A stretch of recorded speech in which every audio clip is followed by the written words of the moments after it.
All right, we are live. I'm April Sobral. I am the founder of Retail U and the host of this weekly show called The Positive Effect.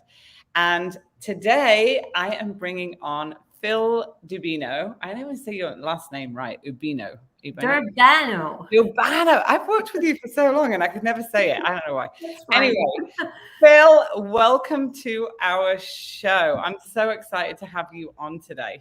So am I, April. Thank you for giving me this opportunity to speak about a topic I am super passionate about, and I really hope it comes through in this interview. I'm sure it will. So before we get started and, I start asking you a whole ton of questions that I'm really excited to ask you about, I'm just going to set us up. So if you're joining us for the first time, welcome. This is a weekly podcast where, I bring on my amazing retail friends and network to talk about really important topics and specifically around the positive effect of leadership in our industry. And I love to talk to positive leaders like Phil.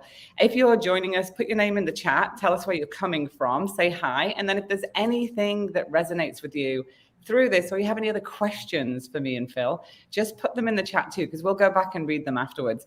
And then I always say this every week, share this post, get it out to as many people as you can, because these conversations are golden mentorship moments and you can learn a lot from them. And that's the purpose of this conversation. So I always say, share it with as many people, tag some people that you think will find this conversation really interesting.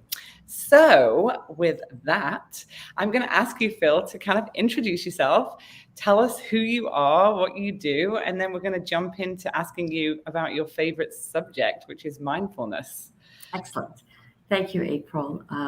So I'm the head of People and Culture and Chief Mindfulness Officer at Ardene. I've had a journey in HR through, I guess I would say about 35 years. And I have been very fortunate to work in some very interesting yet challenging industries, the likes of telecommunications, aerospace, and the last 15 plus years in the retail industry. Had great mentors along the way. I've learned many valuable lessons as a leader, and I'm so happy to be here at Ardene and to be sharing my learnings and to have been given the playground in which to really hone in on my passion, which is all about conscious leadership and bringing mindfulness programs to the workplace. So really happy to be here. Yeah, you've had such a positive impact on all the people that you've led, worked with. I know I hear amazing stories from people that when I say I know you, they're like, yeah, I got to work with her. Like I learned so much from her. So I think this is going to be a really powerful conversation. And just my goal of this is to get as much information out of you so that it can share it with our audience so that they can walk away with hopefully some practical tips. Because it's a big topic of conversation, mindfulness, meditation coming into the workplace and well-being, self-care. So how do you define mindfulness in the workplace? So, and I'm gonna refer to some notes once in a while. Yeah. I really want to make sure I don't miss anything important. So basically, the way I define mindfulness in the workplace is that it's a mental state.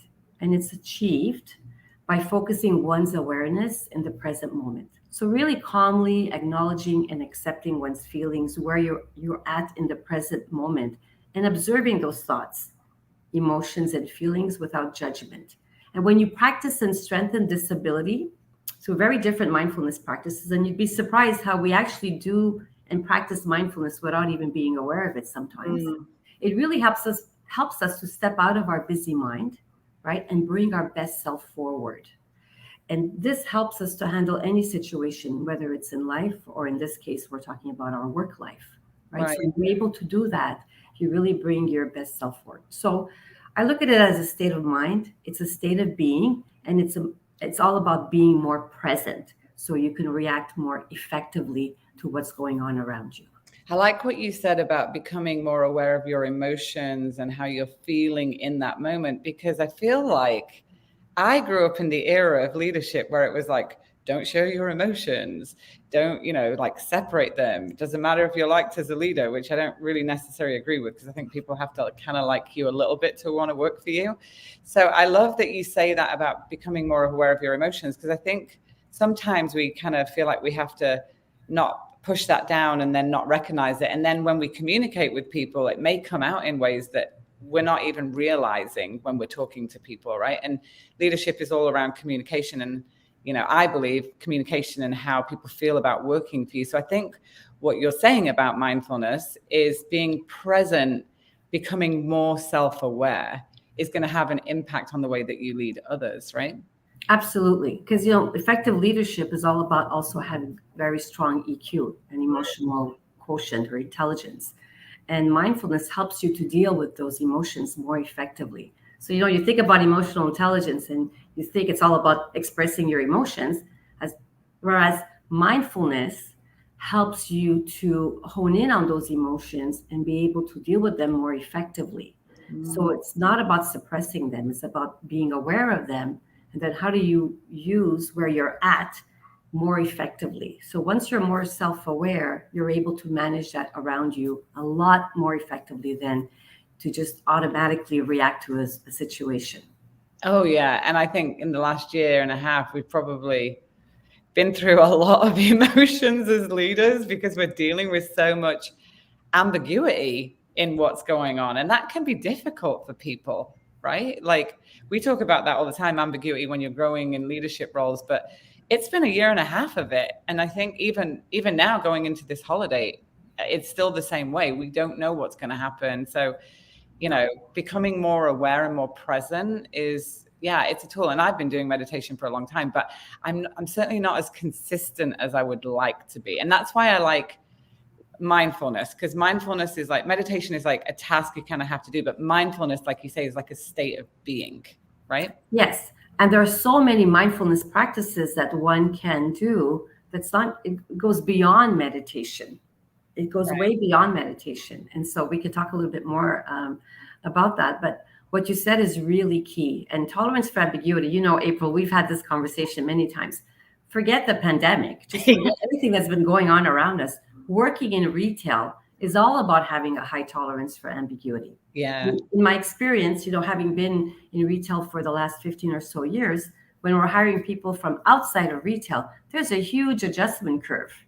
Yeah. And what I've learned is that the tolerance for ambiguity is key to success because we're always operating in the gray zone. Yeah. And, we need to know what our customer wants before she knows or he knows what she wants. Yeah, that's so true. Right. What's led you to, I'm really interested and curious, like what led you to pursue this focus? Because you're a HR leader, right? I'm operations. And I know traditionally in the past, it's like HR and operations are together, and they have this little kind of like love-hate relationship, let's be real. Yes. But so you're not like the traditional HR, your title has changed as well. You're now Chief Mindfulness Officer. Like, you're not this traditional HR leader to me. You're like very innovative, very ahead of what a lot of people are doing. You're amazing with your own team, the way that you lead them and inspire them to think outside the box. So what's led you to pursue this? Because I'm always interested in that. Like, because, this is something that's just so ahead of what a lot of HR leaders contemplate every day. Right. And you're so true. Sorry, I meant to say you're so correct. So for me personally, I've always prioritized personal growth and well-being. That's been very important for me. And I'm also at a stage in my career where, you've gone through the journey of leading HR and bringing all the best practices to organizations and learning along the way and growing along the way. But I've come to the point and realization that it's all about making a difference in our people's lives. If we can have that leadership impact at an individual level, and if the conversation of work transcends the workplace, it makes its way to the dinner table and people are talking about their leaders and their organization in such a positive way, it's so important. So for me, it became about like, how do we create that in an organization where it's multi-site, where 3,000 plus employees? How do we bring that to play? And, being a practitioner of mindfulness practices, I really saw that value for our business. And carrying these mindfulness practices into other spheres of our employees' lives is so key. So think about it, April. We have probably 80% of our workforce, let's say for stores, working, peak hours. Yeah. doors. Yeah. That's key. And they're students, most of them. Yeah. So what if we teach our employees how to manage their stress, how to be more present? This helps them with their engagement levels. This helps with how they work with our customers. What if we teach them all this? Imagine those employees, part-time employees, for example, going home and then practicing this in their studies. What value does that bring to an organization? That you're working in an environment where you're just becoming a better version of yourself. You're growing personally, not just professionally. So this became my driving force. And when I met with the external partner that I worked with very closely, Marion Bikush from the Brain Spa, one of the first things I said to her when was just a simple introduction, let's just get to know each other. And then it just clicked. And I said, do you want to be a pioneer with me in the retail industry? In a business in the retail industry where it's not so obvious to be bringing mindfulness practice. You know, we're high volume, value retailer. There's a lot of inventory in our stores that we manage through. How do we bring these practices in a way that are going to help our people personally and professionally? And truly, that was my driving force. I love it. And you know what? It's interesting because so many times being in operations, you know, a lot of times we'll be like, oh, you know, there's another HR program. I'm going to be real. There's another I know. HR program. It's like they're asking us to do this. Do they not know that we've got like 25 other things to do? We've got, you know, like you said, like inventory, shipments, like hiring and all this stuff. But you've been able to really integrate it into a fast-paced business in such a, I don't know, practical, easy way for like that people have embraced it. But I know it didn't happen overnight, right? Like nothing happens overnight. Like you roll a program out and then you think it's gonna, you know, it's just gonna stick, and that's not. And you said something to me before we got on this show, which I thought was really good, right? Because it doesn't happen overnight. No. No. And I did get that, April. You know, in some of the feedback in the early days of, you know, bringing mindfulness practices to the business, I did get that. Well, we don't have time for this. This is just another thing on our checklist. And that's when I realized, okay, that means we have more work to do. Right? That was an important learning. If employees or leaders are seeing this as just another checkbox, then we need to go back to the drawing table. Yeah. And we did. And then, so how did you, I mean, how did you go back to the drawing table? Like, how did you create like people cultures to embrace this? Because that's a big thing. It's like programs get rolled out, operations like, you know, got a lot going on. So how did you create cultures that can embrace this? Like, what did you do? Because I think this is important for other people listening to this that are thinking about putting a mindful program into their business. You've got a massive store count and employee count, and you've been able to do it. So how did you do that? Well, okay, so let me start by saying I really didn't know what I was doing until I was doing it. Okay, so I'm my own student and teacher all at the same time. But here's what I've learned. I've learned that you can't bolt mindfulness onto culture. This is not a one-stop shop. You know, we're going to train our people and then we're going to walk away. Doesn't work that way. And I think the success that I've experienced was multifold, but it was a learning process along the way. So first of all, you start with an open mind, right? You need to have somebody who's really passionate about this topic in the business. I mean, if I take the example of SAP, they have a chief mindfulness officer. There's not many of us in the world. There's not. Yeah, I was like searching on LinkedIn yesterday just to see how many, and there really isn't a lot. No, but this gentleman, you know, it started with a personal experience that he had in his personal life. He saw the value in what it brought to his work life. You know, I talked about this in the opposite way, right? I said, make it happen in work and let's see how it affects personal and help our people. It was helping him personally, and then he saw how it would help him at the work level. Right. And he created the interest. And he created the momentum, and he built it up over the years. So it's the same thing. I think you need to find those ambassadors in the business that really believe in this. Now, does it help to have a leader at the top believing in it? Absolutely. Yeah. Absolutely. But it doesn't have to be. There's a perfect example was, the gentleman at SAP. So if you find those practitioners, the ones who truly believe, and you have everyone start bringing them in slowly, and you have to meet the business where they're at. You can't go from zero to what we created today has been a 3-year project, and we're Right. still building and creating.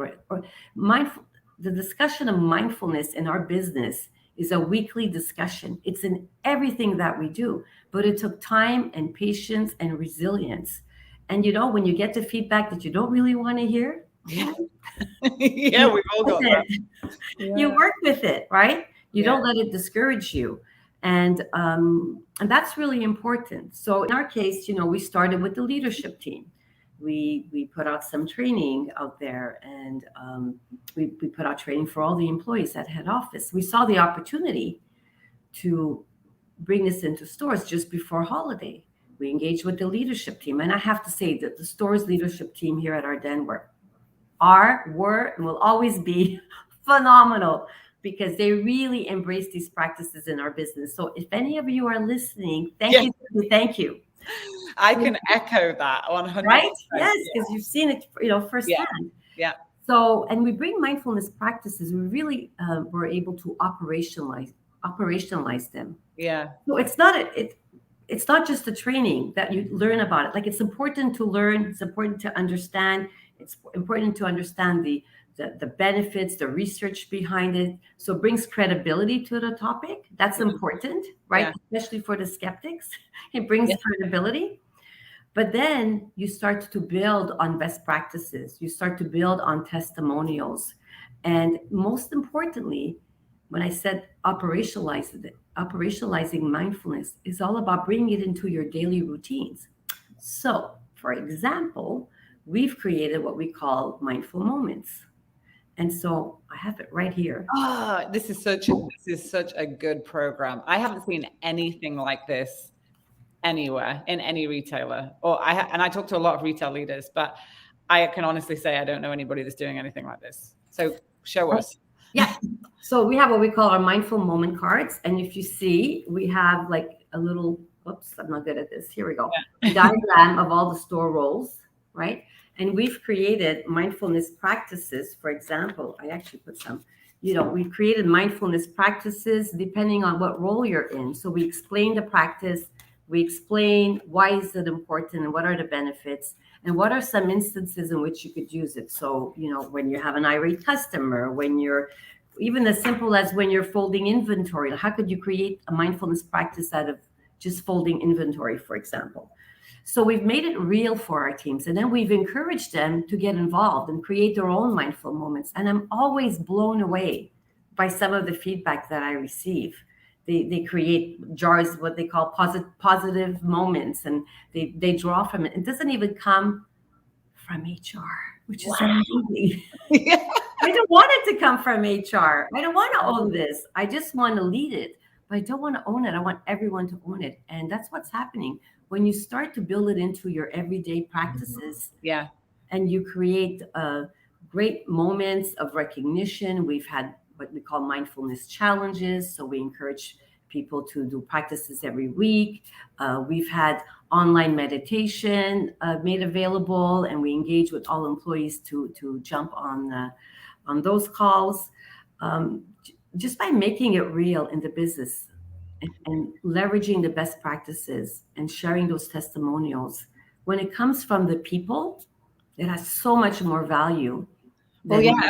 And what I love about the Mindful Moments program is that, say if I'm like 18 and this is my first job, right? And like, I've never been introduced to mindfulness. It wasn't something I grew up with. And sometimes people feel a little bit like, oh, it's a bit woo-woo, right? Like it's a little bit woo-woo and spiritual, and like, that it can be perceived as that way, like mindfulness meditation. So sometimes people can feel a little bit embarrassed or a little bit uncomfortable, or they're not really sure, like, what to do. But I think the program that's in the stores, because it relates to the roles and it relates to things that they're doing specifically, it makes it really kind of, like you said, part of the everyday.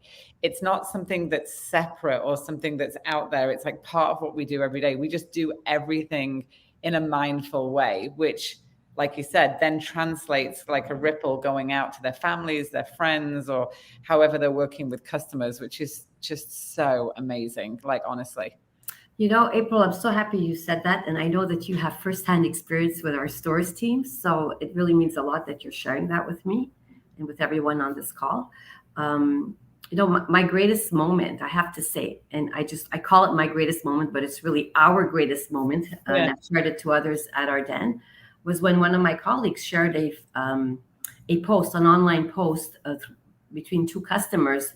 And one of them was making reference to what she had observed at a store, not mentioning what store this was, and just sharing with her colleague, and it's a customer, right? Sharing with her colleague how she was so impressed. She walked into one of our stores and we were talking about mental health and mindfulness, and how the exchange was happening between the manager and one of the employees. And she had said, that's really impressive. Like, this organization is doing that. So her colleague, in response to that, said, let me guess, Lululemon?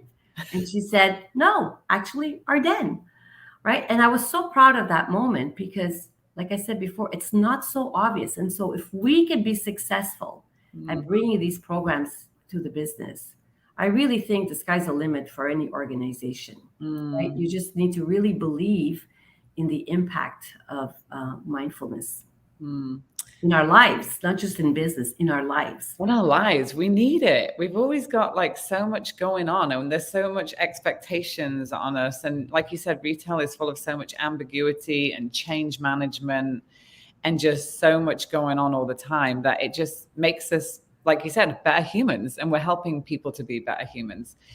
If you were going to give us some, like, I don't know, 2 or 3 practical tips that if you're listening to this and you're thinking this is really interesting and I've been struggling with how to get this into my team, or my, it can start with a store manager in their store, a district manager, a regional, an executive. It can be started at so many different levels. Like, what's a couple practical tips that they can take away to get this started? First, I would say really education is so important, because to your point, April, some people think this is very woo-woo. Yeah. Like, ooh. Yeah. In business, not everyone is ready to embrace mindfulness programs. Right? And listen, I understand, even in our executive, bi-weekly calls, I've started to bring, mindful practices before we start our calls. And even myself, who's a great personal practitioner, I could feel the energy in the room, and not everybody was comfortable. And we're just, okay, we could do this. And I was trying to find that exercise that didn't sound too out there, that they could all relate to. So make it relatable, And I mean, whether you don't have to be a leader of HR to make this come to life in your business, right? So that stigma needs to be removed, right? Anybody can bring mindfulness practices to a business. You just have to be a believer. And you become a believer by educating yourself, read up on it, and understand the benefits. And there are so many beautiful testimonials and research. Yeah. That show how stress levels are decreased, how work performance is increased, how leadership ability is enhanced, how employee engagement levels are increased because the level of compassion is increased. There's so much out there on this topic. So once you start to read and you relate to the literature out there, then look for the opportunities to do the smallest things that make a difference. So I'll give you an example. Like, we don't start a meeting without expressing gratitude. Encourage the expression of gratitude as a daily practice. And it becomes, at first it does feel a little awkward, right? But as you do it more and more often, it becomes a natural flow. It becomes part of the natural flow of things. I think that's really, really important. And like I said before, practicing mindfulness is not just meditation. I was trying to look at some of the practices that we do. We have what we call the mindful boxes. I'll show you. The mindful boxes? What's that? I'm so interested. Every leader has a mindful box on for their office. Okay. We have them in conference rooms, and we have mindful exercises, right? And so you pull out an exercise, and so before you start a meeting, this is We have an activity that you could do. We read it out. We do it together as a team. This one is on, mindful hearing, for example. Tune into your sense of hearing. Observe the different layers of sound in your environment, starting from the sounds furthest from you, slowly moving to the closest. Simple things, That is so amazing. Like, it's like, you're like, yeah, just simple things. This is what we do. I love it because it's just become, like you said, part of what you do. But that just what you shared, a mindful box with just an activity in it.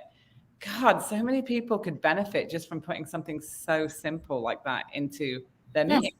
And you know what? You can't push it down, so it's just there. And then one day, one person will go, "Oh, what's in this box? Let me see. Oh, let's do this," and becomes team building. So it's really starting with the small wins. Honestly, you don't have to make this complicated. But one thing for sure is this is not. You'll train the people, you'll educate them, and you'll walk away. No. Okay, so that brings me to my next topic or question is like conscious leadership. Oh no, don't get me started. we've got we're already at 25 minutes. It's like we've got about another 10 minutes, right, to go. So conscious leadership, because I know that there's lots of discussion, mindfulness, consciousness, like which one comes first, like what is conscious leadership? I know this is a topic you're really passionate about, and why is it important? Well, conscious leadership and mindfulness go hand in hand, but conscious leadership is the overarching umbrella. So I tried to find a definition of conscious leadership because what I've realized over the years is that I've been a conscious leader without knowing I've been a conscious leader. And now I'm trying to define what does that look like. Right. So it's a process by which a leader becomes, operative word, radically responsible, self-aware, and focuses on building a culture of we rather than me. Radically aware, you said? Yeah, radically responsible and self-aware, right? Radically responsible. Whoa, that's like, Right? So think about all the times as leaders, when we do things for ourselves, we do things for our business. This is about doing things in service of others. And when you do things in service of others, everyone benefits. Yourself, the business, the individual. And so in order for you to do that, because leadership starts from within, you have to cultivate self-awareness. And bingo, mindfulness is a tool to do that, right? So becoming self-aware, I would say, is arguably the single most beneficial thing you can do to up your leadership capability and style. So being a conscious leader translates into speaking with integrity, leading with authenticity, right? Holding yourself more accountable than others. So that's all about really, taking a step back. And this is why mindfulness is such an important practice for conscious leadership, because when you're self-aware and when you're practicing mindfulness, you're aware of your emotions and how you're reacting in the moment. And you're able to process that without really taking a step back and process those emotions and feelings without judgment, and then refocusing your energy. And this is what makes you a more effective leader. And how many times, April, I mean, you and I have had this conversation so many times, right?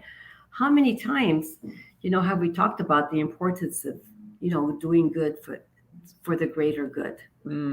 And, I've had so many wonderful experiences, and I know we don't have time, so I'm not going to get into all these anecdotal stories, but, it's so important that in order to be an effective conscious leader, you have to really listen to yourself speak also, and sometimes we tell ourselves stories.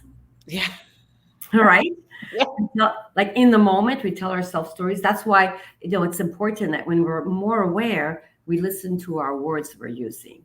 And we understand the impact of the language we're using. And so many times I'll tell people, who come and see me and they're telling me their story, and I'll look at them and I'll say, that story, how does that feel?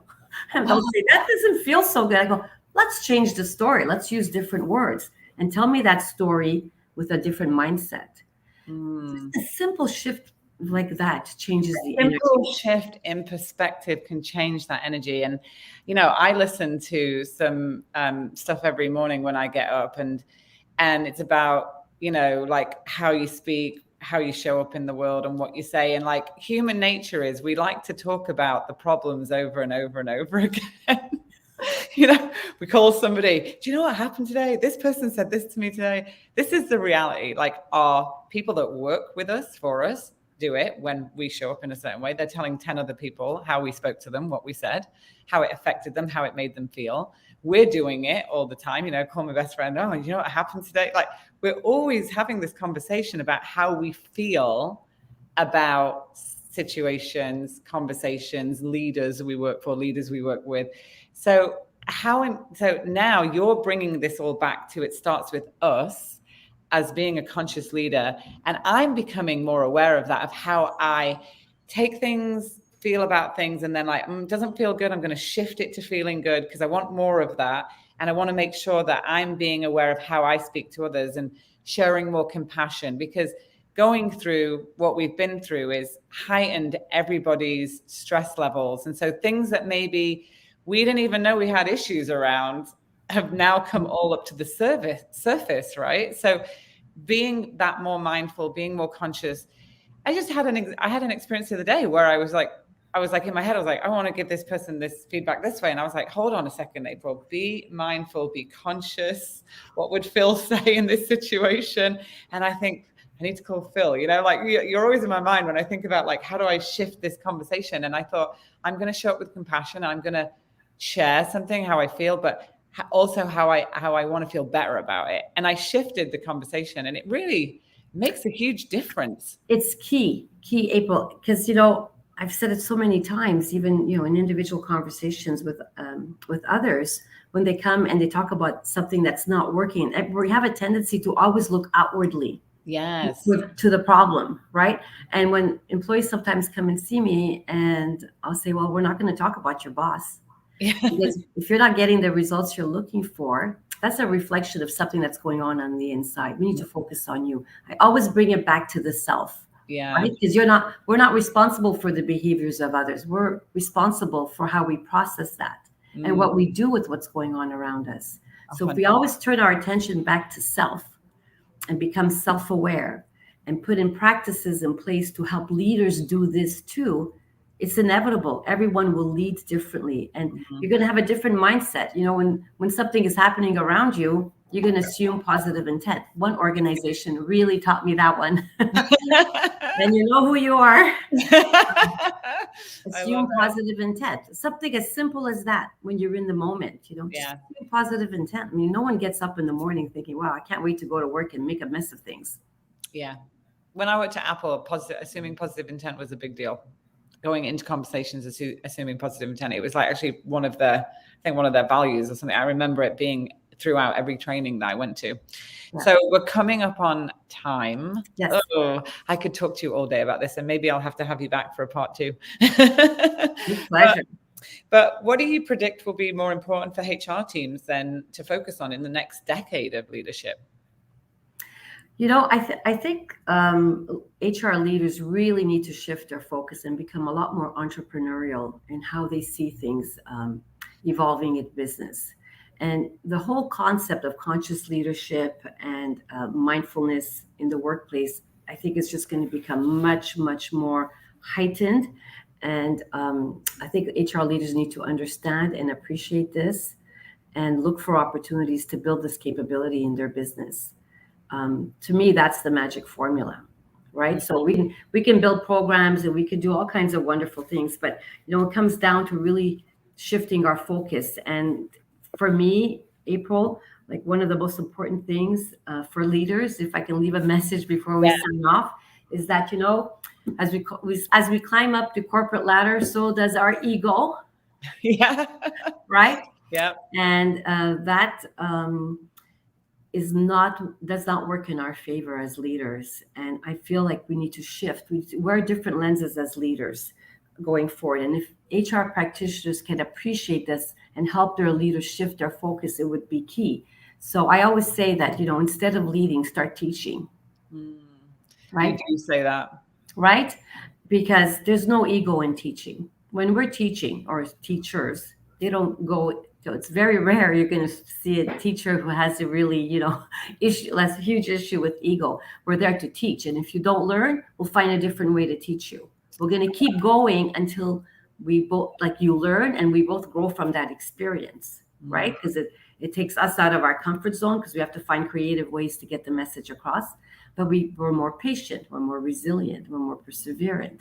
And so I really do believe, I mean, when I come to work every day, I don't see Ardene as my employer. I see it as my university. I'm a teacher. These are my students. I'm going to learn from them. They're going to learn from me. There's no ego, right? And this came after many, many years of leading HR. So if I could give some advice to HR leaders, is really shift the focus. It's not about what we do and how HR can make a difference. It's how the leaders can make a difference, and how do we help them make a difference. And it starts with us too, shifting our focus.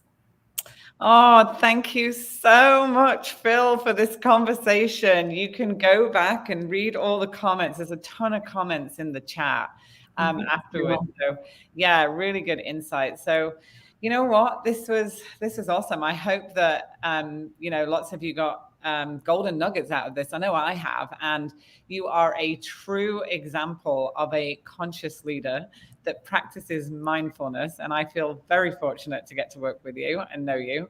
And I just think that you are on a, paving the way for people. And it takes courage to do that, to step outside of the normal box of things. And what you've been able to achieve at Ardene, and I'm sure what you'll be able to achieve even beyond that, is you're making an impact and you're making a difference. So I just wanted to thank you for that, and thank you for this conversation and joining me today. Oh my gosh, April, you take me out of my comfort zone. You know how nervous I am about LinkedIn Live, and it's my first one. So thank you for helping me step out of my comfort zone. But it was great fun, and our chemistry and our relationship has always been really, really engaging and inspiring. So thank you. Brilliant. So this wraps up another episode of The Positive Effect. If you find this, please share it, tag somebody you know, because this is filled with practical tips on how you can create more mindfulness in your business, which we all know we need. And you'll be able to listen to this on Apple Podcasts and Spotify too. And we'll see you next week on another episode of The Positive Effect. Thank you.